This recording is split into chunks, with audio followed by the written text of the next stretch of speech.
Hello everyone.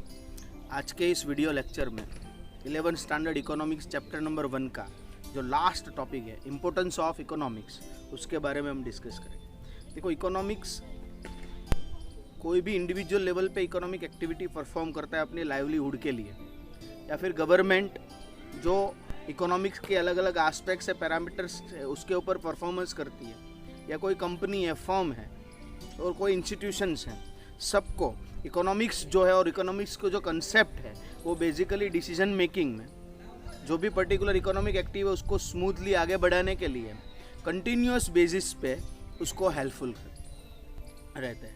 पर यहाँ पे जो इम्पोर्टेंस दिया हुआ है वो 3 पॉइंट्स में है, उसको हमें डिस्कस करना है। सबसे पहले to understand everyday human behaviour. देखो, एवरीडे पे ह्यूमन बीइंग हो, as a particular individual person हो, कोई स्टेट हो, सोसाइटी है, कोई इंस्टीट्यूशन है, कोई फर्म है, डे टू डे बेस पे इकोनॉमिक एक्टिविटी कैरिड आउट करने के लिए काफ़ी सारी एक्टिविटीज़ जो है परफॉर्म करते हैं। उसमें उसको डिसीजन मेकिंग भी करनी पड़ती है, एक्टिविटी को अंडरस्टैंड भी करना पड़ता है, जो भी इकोनॉमिक पैरामीटर्स की उसके ऊपर इफेक्ट रहती है वो भी देखनी पड़ती है। तो ये एवरीडे बिहेवियर जो है वो समझने के लिए 2 इम्पोर्टेंट एस्पेक्ट्स जो है वो हेल्पफुल होती है। सबसे पहले है अंडरस्टैंडिंग इंटरनेशनल इवेंट।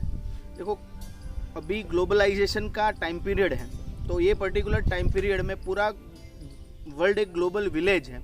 तो कोई भी वर्ल्ड की कंट्री की जो भी इकोनॉमिक पॉलिसी रहेगी, इकोनॉमिक पैरामीटर रहेगा और कोई भी इकोनॉमिकल एस्पेक्ट्स रहेगी, तो वर्ल्ड की कोई भी कंट्री है उसको वो इफ़ेक्ट कर सकती है। तो ये इकोनॉमिक्स की स्टडी जो है, ये जो भी इंटरनेशनल इवेंट्स जो है परफॉर्म होती है, वो समझने के लिए उसकी हमारे कंट्री पे ऊपर इम्पैक्ट क्या रहेगी, एक इंडिविजुअल पर्सन पे इम्पैक्ट क्या रहेगी, अगर वो समझना है तो पहले इकोनॉमिक्स का बेसिक नॉलेज जो है होना चाहिए। जैसे for example price of crude oil का जो प्राइस है वो कोई भी कंट्री का जो जनरल ऑर्डिनरी सिटीज़न है उसको भी इफ़ेक्ट करता है।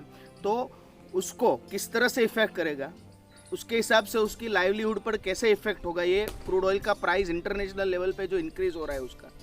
तो ये सब समझने के लिए पहले इकोनॉमिक्स का नॉलेज जो होना ज़रूरी होता है। इसी तरह से फॉर एग्जांपल अमेरिका में कोई डिप्रेशन की सिचुएशन आती है, मंदी जिसको हम बोलते हैं, तो उसकी मंदी की डिप्रेशन की सिचुएशन इंडिया की इकोनॉमी जो है उसको भी इफ़ेक्ट करेगी। तो किस तरह से इफ़ेक्ट करेगी, कैसी इम्पैक्ट होगी, उससे इंडिया में कौन कौन से चेंजेस आएंगे इकोनॉमिक पैरामीटर, इकोनॉमिक परफॉर्मेंस में, तो ये सब समझना है इंटरनेशनल लेवल पे। तो इकोनॉमिक्स का बेसिक नॉलेज होना ज़रूरी है। ये पहली चीज़ हुई। दूसरी चीज़ है अंडरस्टैंडिंग हिस्टोरिकल इवेंट्स। देखो, वर्ल्ड में सभी कंट्री को कोई ना कोई ऐसी हिस्टोरिकल इवेंट्स जो है उससे गुजरना पड़ता है कि वो डायरेक्टली कंट्री की इकोनॉमी की परफॉर्मेंस को सालों तक इफ़ेक्ट करती है।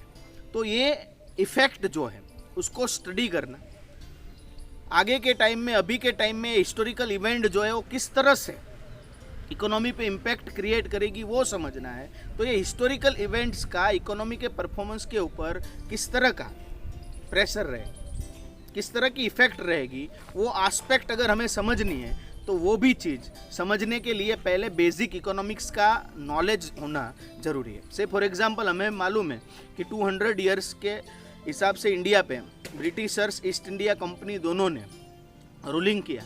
तो ईस्ट इंडिया कंपनी की इकोनॉमिक्स के रिलेटेड जो भी पॉलिसी थी, ब्रिटिशर्स की इकोनॉमी के रिलेटेड जो भी पॉलिसी थी, वो आज की डेट में इंडियन इकोनॉमी पे कैसे इम्पेक्ट क्रिएट कर रही है, ये जो हिस्टोरिकल इवेंट के उसके बेस पे इंडियन इकोनॉमी कैसे फ्रेम हुई, ये सब चीज़ अगर हमें समझना है तो पहले इकोनॉमिक्स के बेसिक फंडामेंटल्स जो है वो क्लियर करना ज़्यादा इम्पोर्टेंस रहता है। तो ये हुआ पहले अंडरस्टैंडिंग, पहला point understanding everyday human behaviour. दूसरा पॉइंट है इकोनॉमिक इम्पोर्टेंस। उसमें सबसे पहले है डिसीजन मेकिंग बाय इंडिविजुअल्स। देखो, हमें मालूम है कि इंडिविजुअल्स जो भी है सोसाइटी में वो डिफरेंट टाइप की इकोनॉमिक्स एक्टिविटी में इन्वॉल्व है। लॉयर आ गए, डॉक्टर्स है, बिजनेसमैन है, कोई आर्टिस्ट है, टीचर है, कोई ना कोई इकोनॉमिक एक्टिविटी जो है वो परफॉर्म कर रहे हैं। तो जब भी वो इकोनॉमिक एक्टिविटी परफॉर्म करेंगे तो अपने day to day routine work में काफ़ी सारी ऐसी चीज़ आएंगी कि जहाँ पे उसको इकोनॉमिकल एस्पेक्ट्स के बेस पे डिसीजन मेकिंग करना पड़ेगा। तो इस तरह से अगर उसको डिसीजन मेकिंग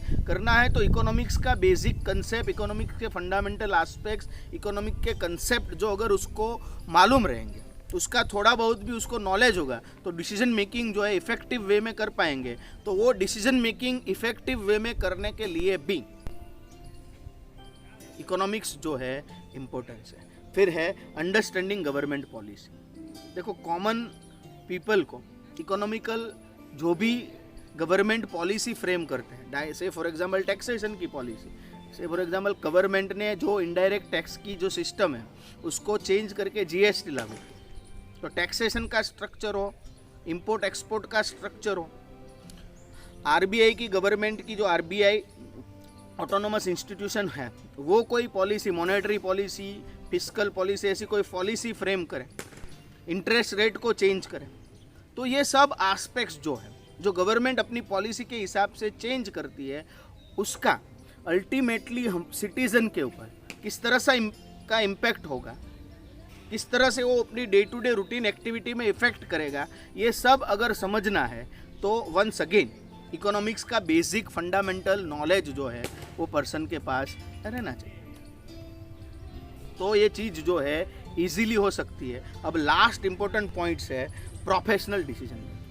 देखो इकोनॉमिक्स एक साइंस के तौर पे भी काम करते हैं। जो साइंस के सब प्रिंसिपल्स है, लॉज है, कंसेप्ट्स है, रियलिटी के बेस के, फैक्ट के बेस पे, उस तरह से इकोनॉमिक्स के भी काफ़ी सारे कंसेप्ट्स हैं, काफ़ी सारे प्रिंसिपल्स है, काफ़ी सारे लॉ है जो रियलिटी के बेस पे फ्रेम हुए हैं और वो प्रोफेशनल डिसीजन मेकिंग में हेल्पफुल होंगे। जो भी प्रोफेशनल पर्सन, जो भी पर्टिकुलर पर्सन प्रोफेशनल बेस पे अपनी एक्टिविटी जो है वो आगे बढ़ाएगा, तो इकोनॉमिक्स के अलग अलग कंसेप्ट्स ऐसे for example law of demand, law of supply, cost के वेरियस प्रिंसिपल्स है, कॉस्ट के वेरियस कंसेप्ट्स ऐसे for example fix cost, variable cost, marginal cost, ये सब इकोनॉमिक्स के जो कंसेप्ट्स है, लॉ है, प्रिंसिपल्स है, जो एक पर्टिकुलर एक्सपेरिमेंट के बेस पे फ्रेम हुए हैं, वो भी प्रोफेशनल डिसीजन मेकिंग में काफ़ी हद तक हेल्पफुल रहेंगे।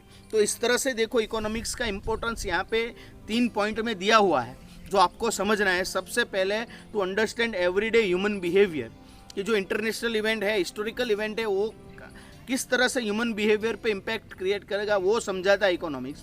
दूसरा हमने देखा इकोनॉमिक डिसीजन में जो इंडिविजुअल को डिसीजन लेने में, जो गवर्नमेंट की पॉलिसी है उसको समझने में हेल्पफुल रहेगा। और लास्ट में प्रोफेशनल जो डिसीजन मेकिंग है उसमें भी इकोनॉमिक्स के कंसेप्ट जो है वो डिसीजन लेने के लिए हेल्पफुल रहेगा। तो यहाँ पे आपका टॉपिक जो है इम्पोर्टेंस ऑफ इकोनॉमिक्स वो पूरा होता है। इसके साथ चैप्टर नंबर 1 भी यहाँ पे कंप्लीट होगा। Thank you very much.